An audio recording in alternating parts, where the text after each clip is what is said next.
हिंदी साहित्य की सर्वश्रेष्ठ कहानियों की श्रृंखला में प्रस्तुत है मुंशी प्रेमचंद्र जी की कथा मोटेराम जी शास्त्री। पंडित मोटेराम जी शास्त्री को कौन नहीं जानता। आप अधिकारियों का रुख देखकर काम करते हैं।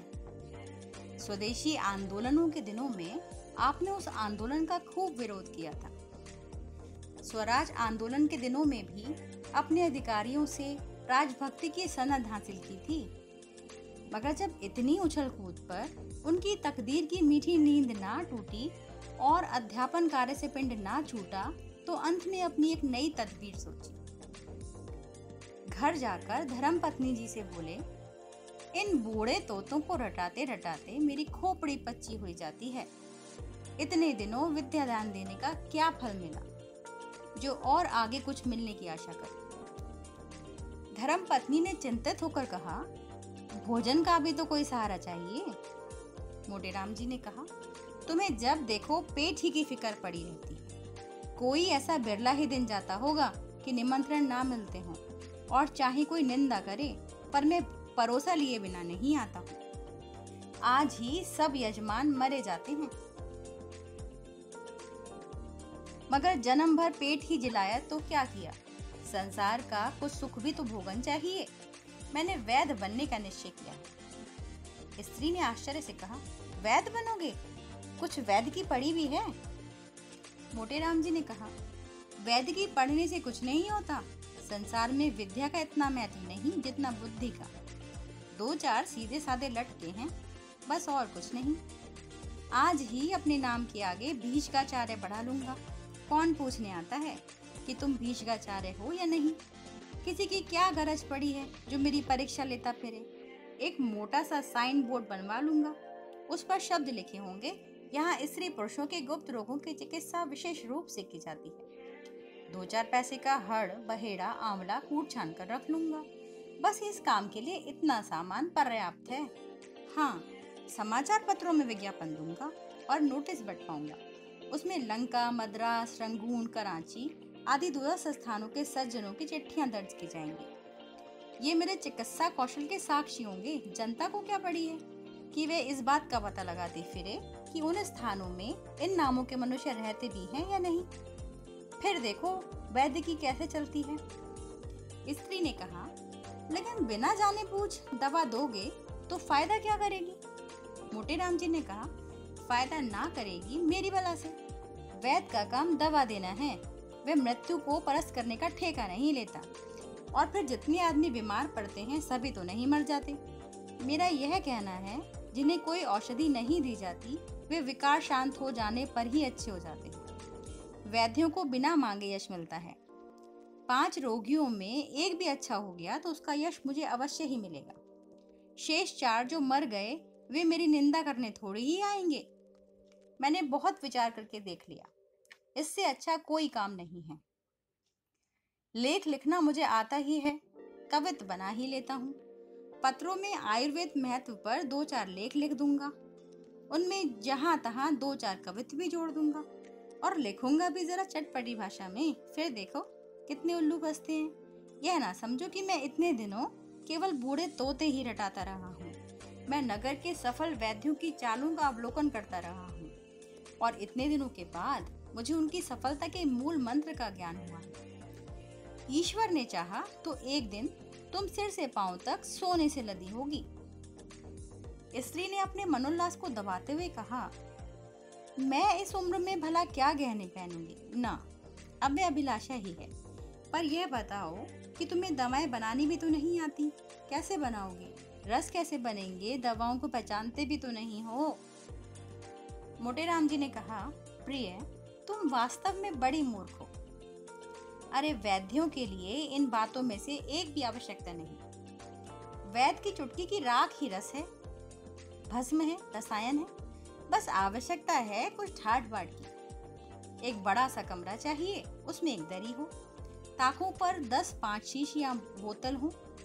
इसके सिवा और कोई चीज की दरकार नहीं, और सब कुछ बुद्धि आप ही आप कर लेती है। मेरे साहित्य मिश्रित लेखों का बड़ा प्रभाव पड़ेगा, तुम देख लेना। अलंकारों का मुझे कितना ज्ञान है यह तो तुम जानती ही हो। आज इस भूमंडल पर मुझे ऐसा कोई नहीं दिखता जो अलंकारों के विषय में मुझसे पेश पा सके। आखिर इतने दिनों घास तो नहीं खोदी है। 10-5 आदमी तो कभी चर्चा के नाते ही मेरे यहाँ आया जाया करेंगे। बस वही मेरे दल्ला होंगे। उन्हीं की मार्फत मेरे पास रोगी आवेंगे।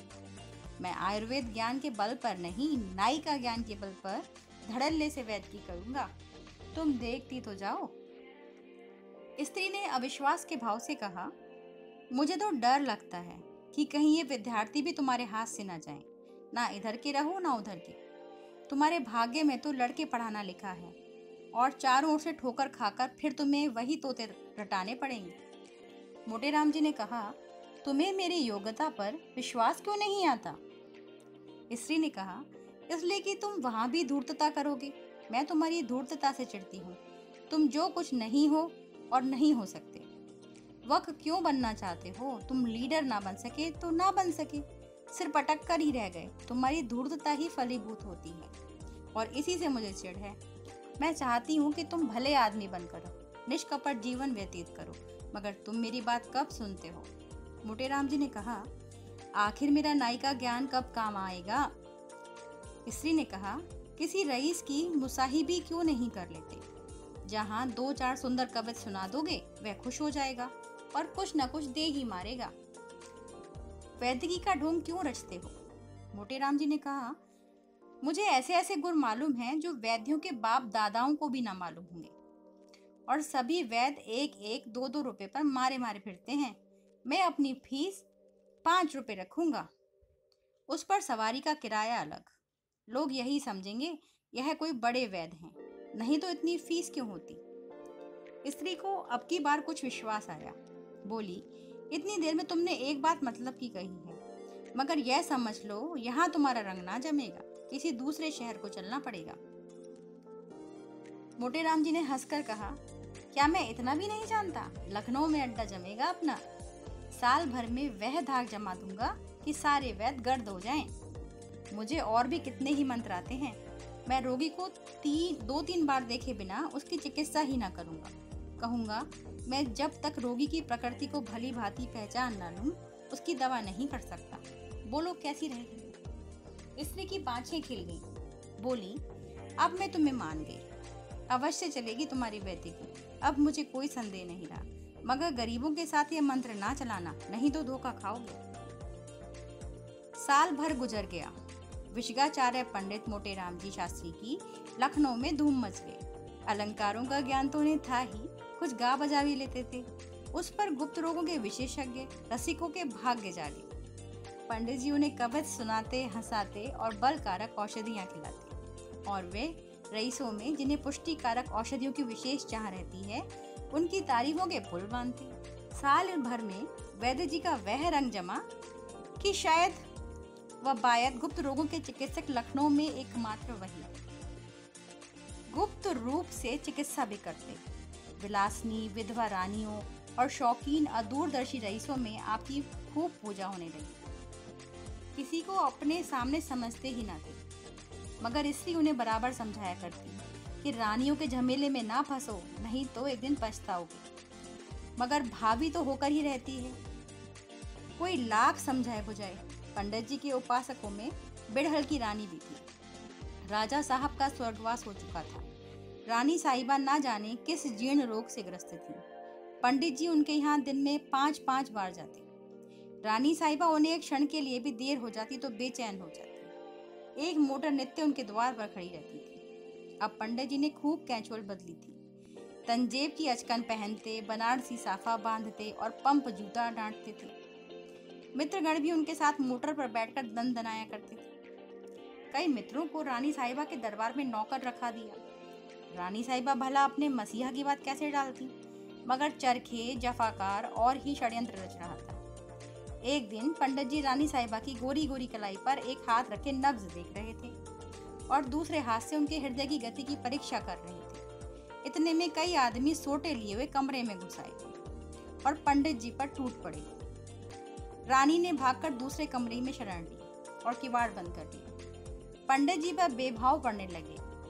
यूं तो पंडित जी भी दमखम के आदमी थे, एक गुप्त संदेश साथ रखते थे, पर जब धोखे में कई आदमियों ने धर दबाया तो क्या करते?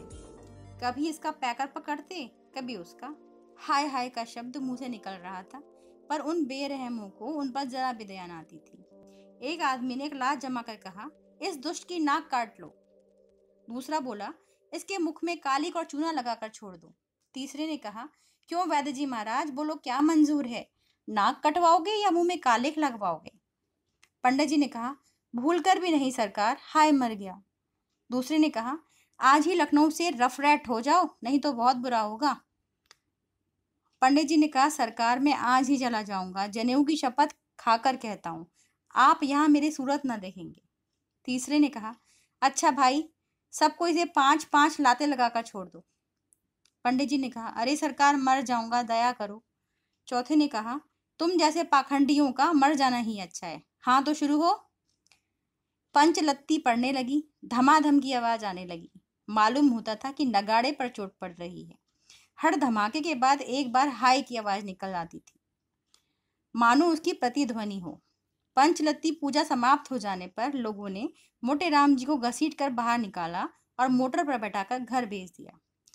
चलते चलते चेतावनी दे दी कि प्रातःकाल से पहले भाग खड़े होना, नहीं तो और ही इलाज किया जाएगा। मोटे राम जी लंगड़ाते कराते लकड़ी टेकते घर में गए और धम से गिर पड़े, चारपाई पर गिर पड़े। स्त्री ने घबराकर पूछा, कैसे हो जी? अरे तुम्हारा क्या हाल है? हाय हाय, ये तुम्हारा चेहरा कैसे हो गया? मोटे राम जी ने कहा, हाय भगवान, मर गया। स्त्री ने कहा, कहाँ दर्द है? इसी मारे कहती थी बहुत रबड़ी ना खाओ, लवण भास कर ले आओ।